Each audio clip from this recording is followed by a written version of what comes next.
Yes, Nova picked this hair color.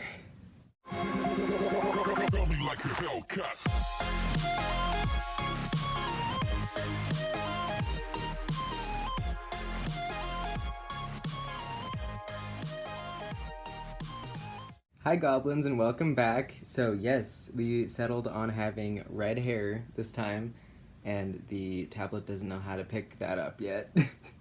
So pardon if there's any like light flare-ups. There might be a few here and there, but I'm not certain. So yeah, new hair color. We haven't had red since high school, so this is an adventure. And the acrylic chasers are now purple. We don't like to wear gloves. So yeah, today's topic is something that I'm really passionate about because we have a big history with it.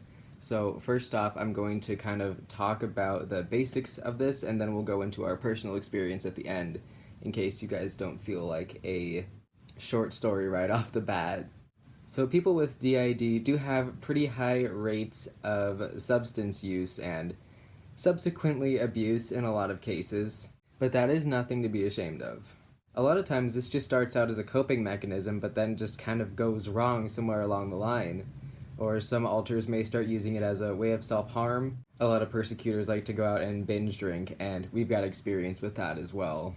For many, it's a way of numbing out pain. Like, you never see people without, like, emotional distress, like, drinking excessive amounts.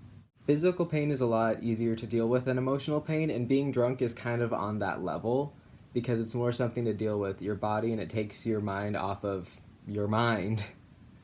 And a lot of people get really dependent on that, and that can be dangerous. So usually there is an underlying cause as to why this person would turn to alcohol. And that's definitely something to bring up in therapy if you're currently seeing a therapist. But if you're not, there are some alternatives you can use. You can do the classic things of exercise and a better diet. But when we say exercise and a better diet, we don't mean like what the doctors say. We mean like take a kickboxing class instead of going out and getting drunk and punching trees. Don't be like us. Take kickboxing. Kickboxing is cool, or karate or something. If you need to hit something and get your anger out, taking some sort of class like that could really be beneficial to you. Like, we used to be into fencing, we did sword fighting. It doesn't have to be something basic. You can do something really interesting, and that might help you to take your mind off of it or give you a better outlet. Or you could find other activities to do if you're not the physical type. You could draw more, paint more, do more knitting. We do so much knitting. Or if those don't float your boat, you could do alternative substances to alcohol. I would not recommend cigarettes. Cigarettes just suck. And they don't really get you intoxicated, really. They just kind of make you feel nauseous after a while, and it's lame. Where it is legal, you can consume the devil's lettuce, and that's a very good alternative. That's what got us away from alcohol. Or you could also go with something called mugwort. We mentioned this in one of our previous videos, but there's not a lot of information out there about that. It looks kind of like this. It looks and kind of smells vaguely like catnip, but it has a very light fluffy texture. This is also an herb that you can smoke or make into teas, and it will give you like a kind of mild intoxicated feeling depending on how much you consume. Now, this is 100% legal, and it is something that has been used for a long time. Like, sailors used to use it to replace their tobacco in their pipes. So I'm not just some crazy kid who's just pulling herbs out of the ground and smoking them. This is actually a historical thing, and it's been used in many cases, and it's also used for like some sort of pagan religions for astral projection and lucid dreaming. So beware of that. You will have crazy dreams if you use mugwort, and just be prepared if that's the route that you'd like to take. They're just really vivid. They're not bad or anything. They're just really vivid. And now we've got some things that I thought I should add, things that usually don't help and would be better if you avoid them. Like, I've seen these kind of used here and there, and usually the effects are not desired. Especially when it comes to forbidding alcohol as a system rule. System rules are something that needs to be, taken really with an individual approach to the person. So in some cases, forbidding it is good and that's effective, but in others, it will make it seem more enticing. If you forbid alcohol, the persecutors will be like, hey, I'm just gonna rebel against this and, go and drink the forbidden beverage. And that makes it a big kind of thing, like a prize thing, like, oh, you're drinking alcohol because everyone said no, and that can just get bad after a while. So, a way to combat that is to kind of use reverse psychology on it. When we turned 21, alcohol became way less appealing, like after a while. After a while, we just got tired of it.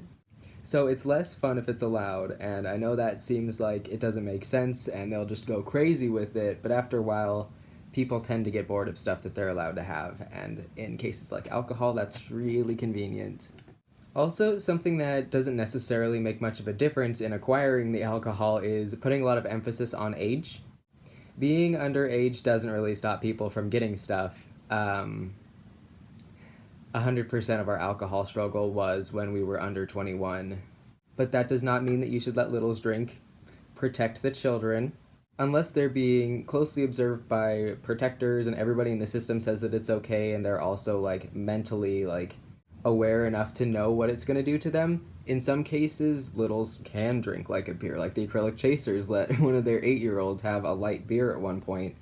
But that wasn't damaging in any ways. We just made sure he was fine and he had a glass of water afterwards and a full belly and that he didn't go too wild or get hurt or anything. If it's in a safe environment, then underage alcohol consumption isn't necessarily the worst thing ever. And the ways to help somebody with alcohol dependency if they're in a system is different than if they're a singlet. Definitely different. If it's the host who's drinking a lot, maybe they need a break and they need to stop being in the front as much. So if they need to take a break, just let them have it. It's not necessarily a bad thing if the host doesn't always front. Systems can be completely functional if the host isn't around for even like weeks at a time. We had Devin disappear on us for like a month at one point, and we were okay. We were totally fine. So let your alters do their job if you're feeling too much distress. That's what they're there for. We're here to help. Alters are here to help. And so by letting alters do their jobs, that can help you heal a lot. And try not to be angry with the ones that are drinking excessively or too much or against the wills of others. They're probably in pain. They're probably struggling with something that they're not ready to talk about or not comfortable talking about at all. And they're kind of holding that in and using the alcohol to remedy that. So try to keep that in mind that they're hurting too and they need help. So if alters within the system can talk to them and help them, work out their problems, that could be very helpful. Or they could talk to friends. If friends are okay with that, just make sure you ask first. Because sometimes it's a touchy subject for singlets too. Like, there's a lot of people out there who struggle with substance usage, even though it's kind of taboo and kind of something that's like scary to talk about, but it's very common. And that's another thing to try to remember. Remember that you're not alone and that you're loved. And you're definitely not alone. A lot of people have had troubles with alcohol and systems. It's a really common thing, and it's nothing to be ashamed of, and I can't say this enough. And now it's story time about us and our alcohol usage. Ooh, this is weird. It's kind of something that was talked about lightheartedly, but was actually more of a serious problem than we were letting on. So it started out in high school, kind of. Our dad would occasionally give us a beer or whatever. When we'd go out to restaurants, he'd be like, here, take a sip of this. And we'd, try different beers and stuff and get a good taste for it. But then he kind of left some in the fridge and was like, here, you can just take whatever you'd like off of this 6-pack here. And that became more of a common thing. And there was a lot of alcohol accessible, and that was in a time when we were in great emotional distress.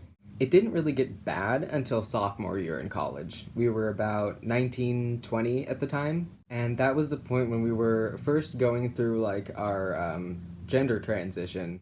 And so Devin was in a lot of distress, felt really at odds with his body, and was just really uncomfortable all the time, and that sucked. But a lot of our friends were in this fraternity on campus. And fraternities on campus. On the weekends, there's always alcohol involved and tons of underage drinking there. It's college. It's kind of what you do. So we would go there on weekends and party with our friends, and at first it was harmless partying. But then we would bottle up our feelings until Fridays usually, and then just start binge drinking. And a lot of times we'd end up like punching this punching bag they had in the basement, and we still have some scars on our knuckles from that.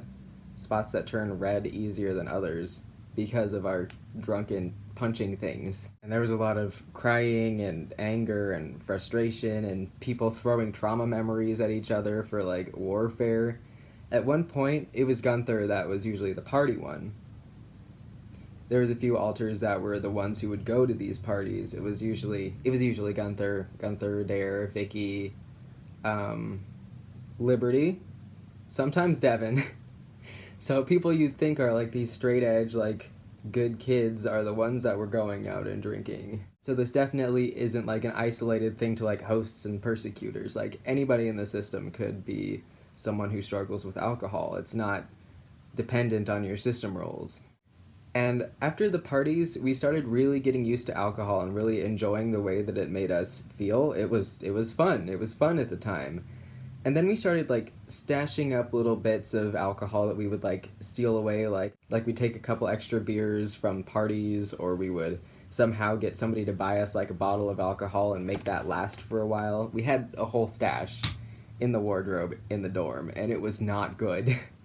But after a while we did start to get bored of it, and we started to like dislike the feelings of it. Like we would drink too much and then start spinning, and that is the worst thing ever. So we kind of tried to focus on that, to be like, oh, think about how gross that makes you feel. Like, do you want to be like that a lot? Do you want to go to bed feeling so gross? Probably not. So we kept thinking about the downsides of alcohol and why it sucked.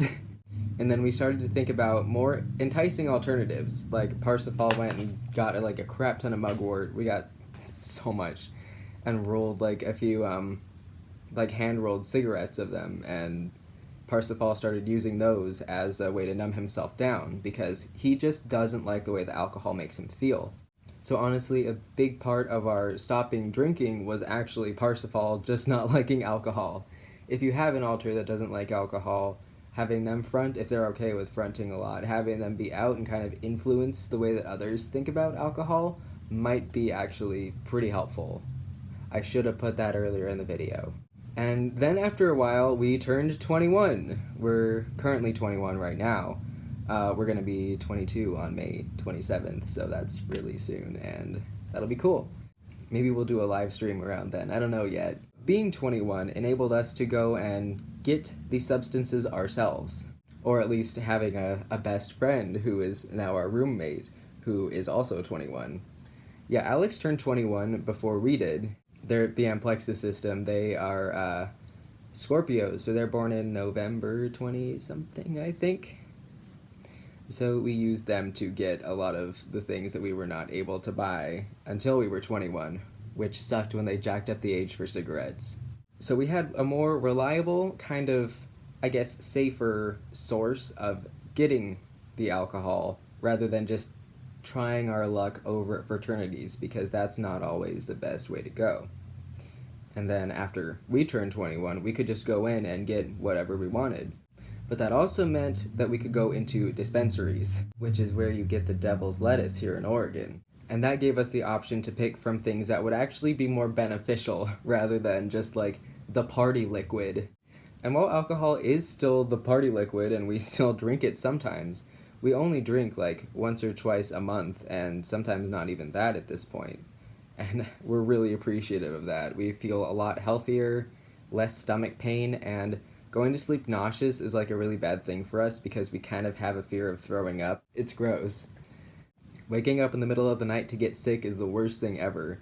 And that's what happened with Gunther once. Believe it or not, we've only thrown up like 3 times from drinking. And most of those were actually because of Parsifal.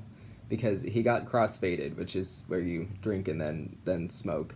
And it just clashes in your body, and usually you get sick. If you drink alcohol first, you'll get sick. But if you smoke first, usually it doesn't do that. So keep that in mind if you're trying not to get sick, and if people are being self-destructive, try to do it in the safest way possible. That's another way to help them. If people are going to be self-destructive, try to make it safe. You could put like water and snacks by the alcohol so people really get the point. Or you could kind of just, I don't know, make the room into a safer environment on days that might be triggering or where people might be likely to drink. I'm pretty sure my ramblings made sense, so I'm just going to leave that there. We are most likely going to make a little series about D.I.D and substances, so this will be the first one here. Soon we're going to figure out how to do like those playlists the playlist options and just have playlists of genres of videos that we're making, so it's not just all kind of randomized on whatever we put out first. So thank you guys for watching. Thank you for being a goblin. If you're not one, all you have to do is hit subscribe and you will join the Gob Squad. So thanks again for watching and take care, and we'll see you all in the next video.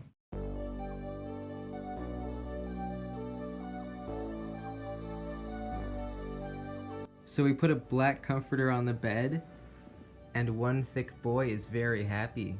Are you a happy boy? Yes. You're a good boy. You're such a good boy.